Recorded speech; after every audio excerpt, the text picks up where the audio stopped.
Hello students, तो KNS classes पे आपका हार्दिक स्वागत है। और आज हम इलेक्ट्रिक करंट का लेक्चर नंबर 02 लेके हैं, जिसके अंदर आज हमें electric potential and potential difference के ऊपर बात करनी है। ठीक है, तो सबसे पहले अपन बात करेंगे इलेक्ट्रिक पोटेंशियल की, फिर उसके बाद अपन बात करेंगे पोटेंशियल डिफरेंस के ऊपर, इनके सभी पॉइंट्स, इनकी सभी डेफिनेशंस। ठीक है, और जो भी इनके ऊपर भाई यूनिट वगैरह सब के ऊपर बात करेंगे और ट्रिक्स वगैरह साथ में बताते चलेंगे। और फिर अपन इनके न्यूमेरिकल लेंगे बढ़िया। ठीक है, जो प्रीवियस ईयर में आ चुके हैं या फिर वैसे कुछ आ सकते हैं वो न्यूमेरिकल्स अपन ट्राई करेंगे। ठीक है, और फिर अपन लास्ट के अंदर जो इलेक्ट्रिक सर्किट डायग्राम बनाते हैं तो उनके अंदर अलग अलग कंपोनेंट्स के सिंबल्स के ऊपर बातें करेंगे। ठीक है, तो आज का लेक्चर बड़ा इंपॉर्टेंट होने वाला है। ठीक है, और जिन स्टूडेंट के पास इस पर्टिकुलर लेक्चर के नोट्स नहीं है तो वो जाके डाउनलोड कर सकता है, जिसकी लिंक डिस्क्रिप्शन बॉक्स के अंदर गिवन है। चलिए आज का लेक्चर शुरू करते हैं। हेडिंग डालिए इलेक्ट्रिक पोटेंशियल। पहले देखते हैं इलेक्ट्रिक पोटेंशियल होता क्या है। तो इसकी डेफिनेशन है वो कुछ इस प्रकार से दी हुई होती है कि the work done in bringing a unit positive charge from infinity to a point against electric field is known as electric potential। Definition पे गौर कीजिएगा, क्योंकि इलेक्ट्रिक पोटेंशियल और पोटेंशियल डिफरेंस की जो डेफिनेशन है वो ऑलमोस्टली सिमिलर ही रहती है। ठीक है ना, तो इसमें देखो ये क्या रहा है कि the work done in bringing a unit positive charge from infinity to a point against electric field is known as electric potential. समझ में आ गई ये बात। अब देखो इसको मैं समझाता हूँ एक डायग्राम की सहायता से कि ये डेफिनेशन क्या कह रही है। मान लीजिए मेरे पास यहाँ पे कोई एक रेस्ट में चार्ज पड़ा है जिसके ऊपर पॉजिटिव चार्ज है।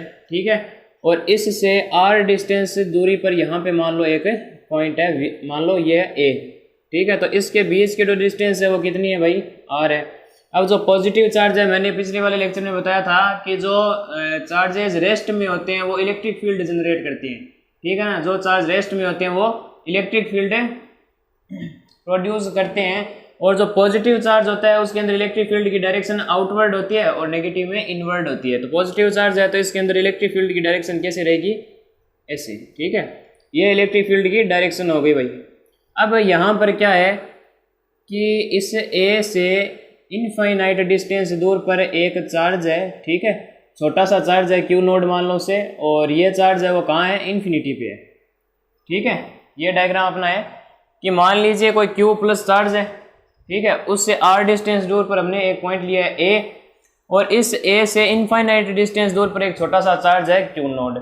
अब मैंने कहा भाई जो चार्जेस रेस्ट में होते हैं वो इलेक्ट्रिक फील्ड प्रोड्यूस करते हैं। अब ये इलेक्ट्रिक फील्ड है तो पॉजिटिव चार्ज में क्या होता है, इलेक्ट्रिक फील्ड की डायरेक्शन होती है आउटवर्ड और नेगेटिव चार्ज में होती है इनवर्ड, तो ये आउटवर्ड हो गया। ठीक है, अब देखो ये क्या कह रहा है कि द वर्क डन। अब क्या है कि इस चार्ज को, जो Q नोड चार्ज है, इसे इस इनफाइनाइट से लेकर और A पॉइंट तक आने में जितना वर्क डन करना पड़ेगा against electric field is known as electric potential. समझ में आए क्या? देखो बताते हैं अपन कि यहाँ देखो Q प्लस चार्ज है। ठीक है, ये इलेक्ट्रिक फील्ड ऐसे जनरेट कर रहे हैं और उस Q को इस A पॉइंट तक लाना है। तो देखो ये पॉइंट, ये जो चार्ज है वो ऐसे आएगा और इलेक्ट्रिक फील्ड इसके अगेंस्ट में है, तब अपने लगाया है अगेंस्ट इलेक्ट्रिक फील्ड। अब इस चार्ज को इस A पॉइंट तक आने में जो वर्क डन लगेगा अगेंस्ट इलेक्ट्रिक फील्ड, उसे ही अपन क्या बोलते हैं, इलेक्ट्रिक पोटेंशियल। समझ में आ गई बात है भाई? गौर से देख लें, अगर समझ में नहीं आया है तो डेफिनेशन को समझने का पूरा प्रयास करें। ठीक है, फिर से बताते हैं कि जो Q चार्ज है उसे इस A पॉइंट तक आने में जितना वर्क डन करना पड़ेगा अगेंस्ट इलेक्ट्रिक फील्ड, उसे अपन क्या बोलेंगे, इलेक्ट्रिक पोटेंशियल। समझ में आ गई बात? इलेक्ट्रिक पोटेंशियल को अपन रिप्रेजेंट करते हैं कैपिटल V से, इज इक्वल्स टू भाई इस चार्ज को कितना वर्क डन करना पड़ेगा, यानी W अपॉन ये जो चार्ज होगा वो हो जाएगा Q। ये बन के आता है यहाँ पे formula V is equals to W upon Q। V क्या है यहाँ पे, इलेक्ट्रिक पोटेंशियल है। ठीक है, अब अगर अपन बात करें यूनिट्स की, तो यहाँ पर जो वर्क डन है, वर्क डन की जो ऐसा यूनिट अपन लेते हैं, वर्क डन की ऐसा यूनिट होती है, वो क्या होती है, जूल होती है भाई। क्या होती है, जूल होती है। और जो चार्ज है, चार्ज की जो ऐसा यूनिट है वो क्या है, पिछले वाले लेक्चर में बता ही दिया था, कूलाम होती है। ठीक है, कूलाम, इसे जे से रिप्रेजेंट करते हैं और इसे सी से रिप्रेजेंट करते हैं। फिर अपन बात आते हैं पोटेंशियल की। क्या लें, जो इलेक्ट्रिक पोटेंशियल है उसकी यूनिट क्या होगी, देखो ऊपर क्या है जूल, नीचे क्या है कूलाम, तो जूल पर कूलाम इसकी यूनिट होती है। और ऐसा यूनिट इसकी क्या होती है, जो पूरे अंतर्राष्ट्रीय स्तर पर चलती है, वो होती है वोल्ट। ठीक है, क्या होती है, वोल्ट होती है भाई, ध्यान रखना क्या होती है यहाँ पे, वोल्ट होती है, यूनिट होती है वो। इसकी ऐसा यूनिट है इलेक्ट्रिक पोटेंशियल की, वो वोल्ट है। जूल की ऐसा, सॉरी ये वर्क डन की क्या है, जूल है, चार्ज की क्या है, कूलाम है। ये बात आप ध्यान रखना। अब अपन बात करें तो इलेक्ट्रिक पोटेंशियल एक स्केलर क्वांटिटी है। कैसी क्वांटिटी है, स्केलर क्वांटिटी है भाई। घरों में देखा होगा इतना वोल्ट आ रहा है, वोल्टेज पीछे से हाई हुआ है, वोल्टेज लो हुआ है, तो वोल्टेज होता है ना, वो यही है। इलेक्ट्रिक पोटेंशियल क्या होता है, वोल्टेज होता है भाई। ठीक है, तो ये अपन ने बात यहाँ पे कर ली है। अगर इसमें से कोई डाउट है तो एक बार फिर से देख लें भाई, वीडियो को रिवाइंड करके देख लें अगर आपको समझ में नहीं आया है तो। अब अपन चलते हैं पोटेंशियल डिफरेंस पे, तो पहले आप ये नोट कर लीजिए, फिर अपन आगे चलते हैं, तो कर लीजिए। नेक्स्ट अपने आगे चलते हैं, इलेक्ट्रिक पोटेंशियल तो अपना हो चुका है, अब अपन पढ़ते हैं पोटेंशियल डिफरेंस। तो इसकी भी देखो सिमिलर ही है उसके जैसे डेफिनेशन। तो इसमें क्या होता है, थोड़ा चेंज होता है। The work done in any bringing an unit positive charge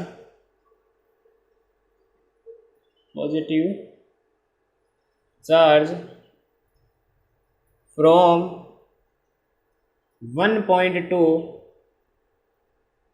another point is known as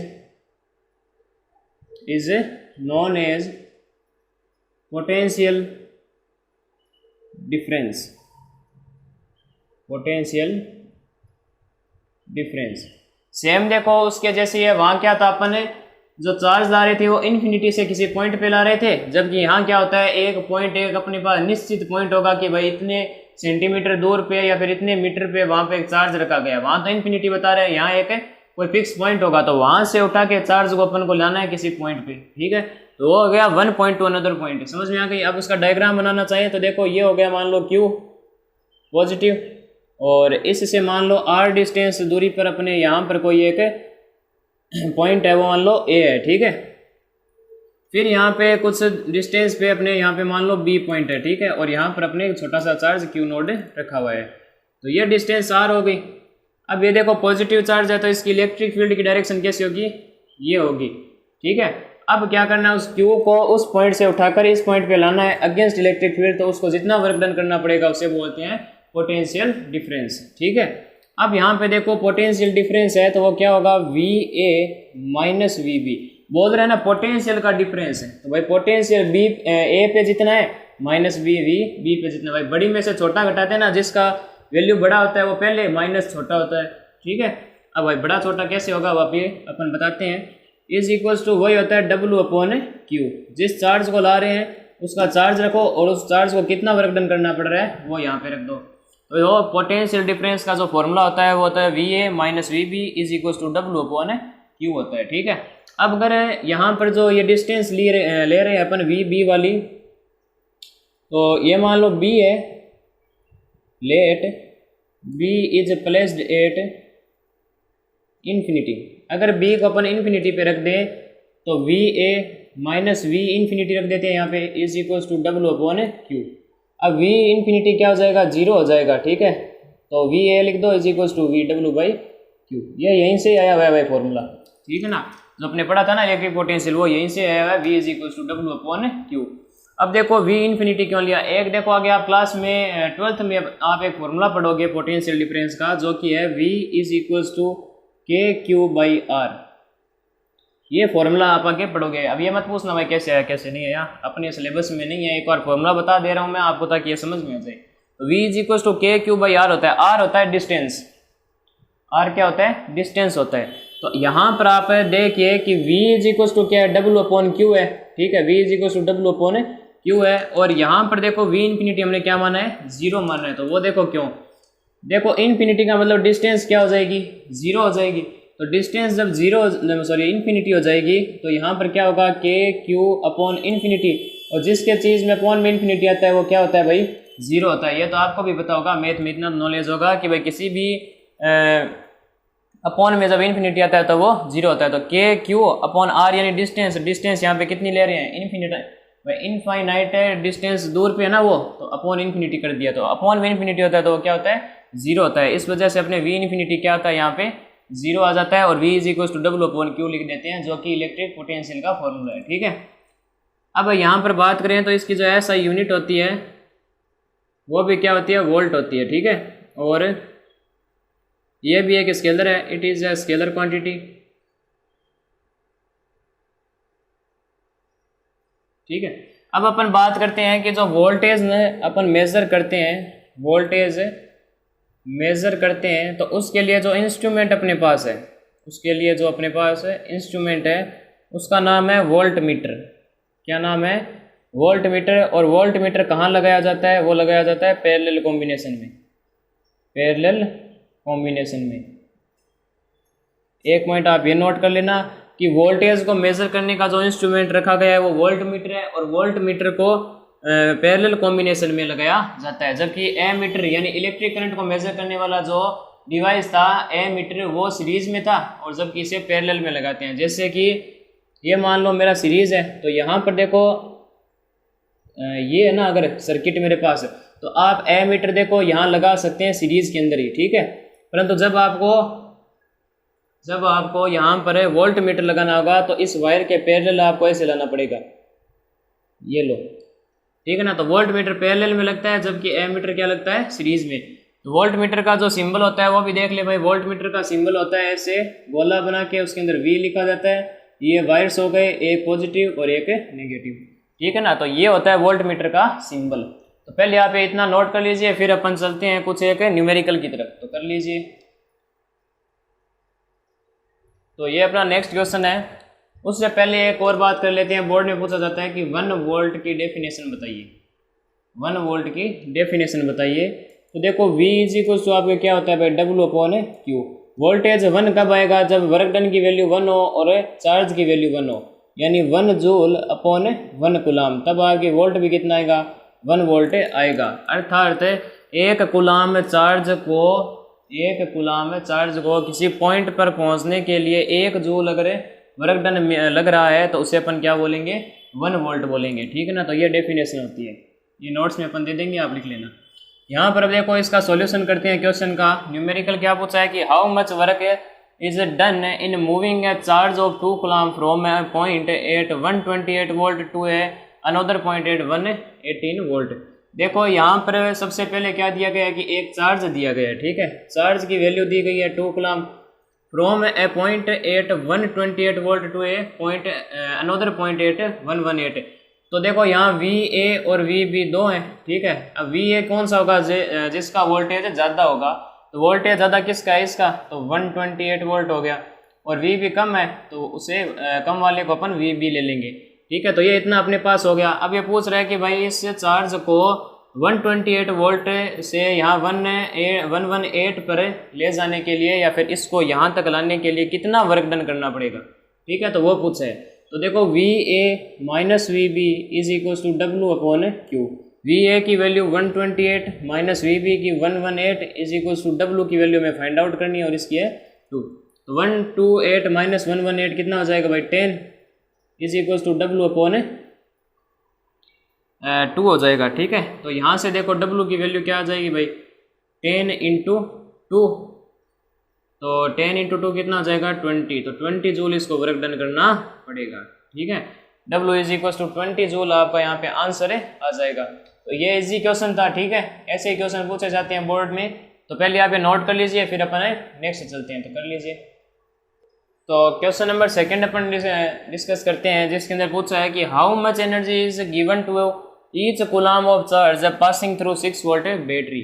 यानी कि एक कूलाम चार्ज या फिर ईच जितने भी आपके पास चार्ज है उनको कितनी एनर्जी देके भेजें कि वो 6 वोल्ट बैटरी से पास कर जाए। ठीक है, तो ये पूछा है अपन से। तो यहाँ पर देखो सबसे पहले आपको वोल्टेज की वैल्यू दे रखी है 6 वोल्ट। ईच गुलाम यानी एक एक गुलाम के चार्ज होंगे। ठीक है, तो सी जो आपका क्यू हो जाएगा वो कितना हो जाएगा 1 गुलाम हो जाएगा। ठीक है, और आपको क्या पूछा है यहाँ पे एनर्जी, तो वर्क डन आपसे यहाँ पे पूछा है। ठीक है, आप ध्यान रखना kinetic energy, potential energy, work done, इन सभी की जो यूनिट होती है वो जूल होती है और आपस में कन्वर्ट होते रहते हैं। ठीक है ना, तो वर्क डन भी यहाँ पे किस में कन्वर्ट हो जाएगा, एनर्जी में कन्वर्ट हो जाएगा। तो वर्क के जो आपका वी का फॉर्मूला होता है इलेक्ट्रिक पोटेंशियल का, वो V is equal to W upon Q होता है। यहाँ पर वी की वैल्यू 6 वोल्ट है और वर्क डन आपको फाइंड आउट करना है और क्यू की वैल्यू है 1 गुलाम। वर्क डन यहाँ से कितना आ जाएगा 6 जूल। ठीक है, या फिर आप work is equal to E लिख के और energy is equal to 6 joule भी आप यहाँ पे लिख सकते हैं। ठीक है, ये नोट कर लीजिए, फिर अपन नेक्स्ट पे चलते हैं। तो कर लीजिए, देखो नेक्स्ट क्वेश्चन क्या पूछ रहा है कि what is the potential difference between the terminals of a battery so that 250 joule work done is required to 20 coulomb charge pass from one terminal to another terminal. यानी कि यहाँ पर क्या पूछ रहा है कि पोटेंशियल डिफरेंस फाइंड आउट कीजिए टर्मिनल्स ऑफ बैटरी, यानी बैटरी के एक पॉजिटिव और एक नेगेटिव सिरे में जितना पोटेंशियल डिफरेंस बनेगा वो फाइंड आउट कीजिए जब किसी 20 कूलम चार्ज को 250 जूल का वर्क डन करना पड़ रहा है एक टर्मिनल से दूसरे टर्मिनल पे पासिंग होने में। तो ये आपसे पूछा है, तो सॉल्यूशन इसका कैसे होगा, पहले आप क्वेश्चन को एकदम बढ़िया तरीके से समझ लें, फिर आपको जो दिया है पहले वो लिखे। जैसे जो आपको वर्क डन दे दिया 250 जूल और चार्ज दे रखा है आपको 20 कूलम और आपको फाइंड आउट क्या करना है पोटेंशियल डिफरेंस यानी V A minus V B आपको फाइंड आउट करना है। अब यहाँ पर देखो V A minus V B is equal to क्या होता है डब्ल्यू अपॉन क्यू होता है। ठीक है, तो डब्ल्यू आपका यहाँ पे कितना है 250 अपॉन ये कितना है 20, तो 0 से 0 कैंसिल हो गया और यहाँ पर कितना होगा भाई 24, ये हो जाएगा 1 और ये हो जाएगा आपके 2.5 वोल्ट। ठीक है, तो 12.5 वोल्ट आएगा इसका आंसर। तो भाई इसके अंदर अब कुछ नहीं बचा है। देखो v is equal to W upon Q होता है, V A minus V B is equal to W upon Q होता है। ये दो ही तो फॉर्मूले हैं। ठीक है, हो सकता है इनमें से भाई कुछ भी घुमा घुमा के यही पूछेगा कि भाई v दे दे डब्ल्यू दे दे क्यू पूछ ले, V A minus V B पूछ ले, क्यू दे दे डब्ल्यू दे दे, या फिर हो सकता है वी ए माइनस वी दे दे डब्ल्यू दे दे और क्यू पूछ ले। तो यही घुमा फिरा के ये पूछेगा। हाँ, एक ये हो सकता है पिछले वाले कंसेप्ट का यूज़ कर सकता है कि I is equal to Q by T, आपको देते भाई इतना करंट इतने समय के लिए पास हो रहा है और इतना वर्क डन उस चार्ज को लग रहा है, तो पोटेंशियल फाइंड आउट कीजिए। तो कैसे करोगे भाई, Q is equal to I T हो जाएगा। ठीक है, और I और T को आप मल्टीप्लाई करके यहाँ Q की वैल्यू पुट कर दीजिएगा और वर्क डन वगैरह जो भी पूछता है वो आप पुट करके आप आंसर इजीली निकाल सकते हैं। ठीक है, तो ये फॉर्मूले आप याद रखिए, वही है भाई। देखो आपने था 7th के अंदर 6th के अंदर ये जितने भी आपने क्यूब, क्यूबॉइड, रेक्टेंगल एरिया के जैसे फॉर्मूले आपने रट के फिर आपने क्या किए थे क्वेश्चन सॉल्व किए थे, ऐसे ही यहाँ पे हो रहा है। बस इतना है, यहाँ फॉर्मूलों को समझाया जा रहा है एक एक को कि भाई ये क्या है, इसका मीनिंग क्या है, क्यों ये यूज़ करते हैं वगैरह वगैरह, ये होता है। ठीक है, तो ऐसे क्वेश्चन सॉल्व आपको करने होते हैं। अब अपन ज़्यादा समय बर्बाद नहीं करेंगे, पहले आप ये नोट कर लीजिए, फिर मैं आपको सिंबल बता देता हूँ सर्किट के। ठीक है, तो नोट कर लीजिए। नेक्स्ट अपने चलते हैं जो कि सर्किट के कुछ एक इम्पोर्टेंट कंपोनेंट होते हैं, उनके सिंबल कैसे उपयोग में लिए जाते हैं, कैसे सिंबल उनको ड्रॉ किए जाते हैं, तो वो अपन सारा कुछ यहाँ पे देख लेते हैं। तो सबसे पहले है इलेक्ट्रिक सेल। इलेक्ट्रिक सेल जब भी आपको ड्रॉ करना हो तो यहाँ पे एक काम करें, यहाँ से एक वायर लेके एक बड़ी डंडी खींच दें और एक उससे थोड़ी छोटी खींच दें। ठीक है, जो बड़ा वाला सिरा होगा उसको पॉजिटिव और जो छोटा वाला सिरा होगा उसे नेगेटिव नाम दे देना। ठीक है, तो ये आपका तैयार हो जाएगा इलेक्ट्रिक सेल। इलेक्ट्रिक बैटरी में क्या होते हैं 2 या 3 आप सेल ऐड कर सकते हैं। ठीक है, जैसे मैंने 2 सेल ऐड कर दिए, एक तो ये और एक ये, तो ये पॉजिटिव और ये नेगेटिव। याद रखना बैटरी में भी पॉजिटिव नेगेटिव होता है, ऐसे मत कर देना भाई ये पॉजिटिव नेगेटिव ये पॉजिटिव, तो दोनों ही पॉजिटिव हो गए तो ये बैटरी नहीं है भाई। ठीक है ना, बैटरी खराब है आपकी। ठीक है, अब अगले चलते हैं रेजिस्टेंस। तो रेजिस्टेंस का कैसे ड्रॉ करते हैं, रेजिस्टेंस का सिंबल होता है ये। ठीक है ना, ये भाई ऊपर नीचे जिग जैग होता है ना, उसे बोलते हैं रेजिस्टेंस। रेजिस्टेंस का मतलब होता है जो डिवाइस करंट को मतलब जो करंट फ्लो कर रही होती है तो उसके पाथ के अंदर बाधा आना। ठीक है ना, उसे बोलते हैं। नेक्स्ट है रियोस्टेट। अब रियोस्टेट क्या होता है, रियोस्टेट आपने देखा होगा कि अपने फ्रिजों के ऊपर एक लगाया होता है, ठीक है ना, जो क्या करता है कि अगर करंट बढ़ जाती है तो उसे घटा देता है, ठीक है, और अगर करंट है वो कम आती है तो उस करंट को बढ़ा देता है, ठीक है, यानी कि जो भी अपने इलेक्ट्रिकल इंस्ट्रूमेंट हैं उनको डिस्ट्रॉय होने से बचाता है, ठीक है, तो उसे बोलते हैं रियोस्टेट। तो रियोस्टेट को देखो, स्टेट है उसका जो सिंबल है वो कुछ इस प्रकार से ड्रॉ किया जाता है कि पहले ये और फिर यहाँ से ऐसे, ठीक है ना, एक एरो आके रेजिस्टेंस पे जोड़ दीजिए या फिर एक रेजिस्टेंस बना के और उस पर एक क्रॉस बना दीजिए, दोनों एक ही बात है, ठीक है ना, ये दोनों क्या है, रियोस्टेट का सिंबल है। फिर बात करते हैं वोल्ट मीटर की। तो वोल्ट मीटर की बात हो चुकी है कि एक गोला बनाइए, उसके अंदर V और ये पॉजिटिव और नेगेटिव है, तो ये वोल्ट मीटर का होता है। एम मीटर का अगर बनाना है तो ये गोला खींचिए और ये A लगा दीजिए यहाँ पे, तो ये हो गया अपना एम मीटर। फिर बात करते हैं इलेक्ट्रिक बल्ब की। तो इलेक्ट्रिक बल्ब को देखो आप बनाने के लिए ऐसे ड्रॉ कर दीजिए और उस पर एक कवरिंग लगा दीजिए, ठीक है, तो जो ये मुड़ा हुआ पार्ट है वो आपको फिलामेंट दर्शाएगा और जो अपने ये कवरिंग है वो ग्लास को दर्शा देगी, ठीक है। फिर बात करते हैं फ्यूज़ की। तो फ्यूज़ को दर्शाने के लिए ये होता है सिंबल, ठीक है ना, एक छोटा सा बॉक्स बना के उसके अंदर एक टेढ़ी लाइन खींच देते हैं, तो वो क्या होता है, फ्यूज़ का होता है। फिर बात करते हैं अर्थिंग की। तो अर्थिंग के लिए क्या होता है भाई, अर्थिंग के लिए ऐसा होता है, ठीक है ना भाई, ये मान लो अर्थ है और अर्थ के अंदर से वायर गया हुआ है और फिर आपको थोड़ी मतलब लाइनें छोटी करनी स्टार्ट करनी होती है, ठीक है, तो ये अर्थिंग होता है। वायर के लिए कुछ नहीं, डायरेक्ट ये आप लाइन खींच दीजिए तो ये वायर का सिंबल हो जाएगा। तो एक बार देखो आपको डायग्राम में इनको वापस देख लीजिए कि इलेक्ट्रिक सेल का ये होता है, इलेक्ट्रिक बैटरी का ये होता है, रेजिस्टेंस का ये होता है। देखो इनका अगर आपको डायग्राम वगैरह देखना है तो देख लीजिए। इलेक्ट्रिक सेल ये होता है, आप देख सकते हैं। इलेक्ट्रिक बैटरी, रेजिस्टेंस, रियोस्टेट ये होता है भाई, रियोस्टेट देख लेना, डिवाइस है ये, लैब के अंदर काम आता है। फिफ्थ वोल्ट मीटर देख सकते हैं आप, ammeter, electric bulb, fuse, earthing और वायर, ये सारे आपने कंपोनेंट्स को देख भी लिए एक बार रियलिटी में और रियल लाइफ में, और यहाँ पर अपने सिंबल्स भी देख लिए कि इलेक्ट्रिक सर्किट जब बनाएंगे तो कैसे इनका उपयोग करना है, ठीक है। तो पहले आप ये नोट कर लीजिए, फिर अपन आगे चलते हैं, तो कर लीजिए, नोट कर लिया। आज का लेक्चर यहीं समाप्त करते हैं, ठीक है, और नेक्स्ट अपना लेक्चर रहेगा ओम्स लॉ पे, जो कि बड़ा ही इंपॉर्टेंट टॉपिक है और बोर्ड में बहुत बार पूछा जा चुका है, ठीक है। तो नेक्स्ट अपना लेक्चर रहेगा ओम्स लॉ पे, तो तब तक के लिए पढ़ाई करते रहें। जय राजस्थान।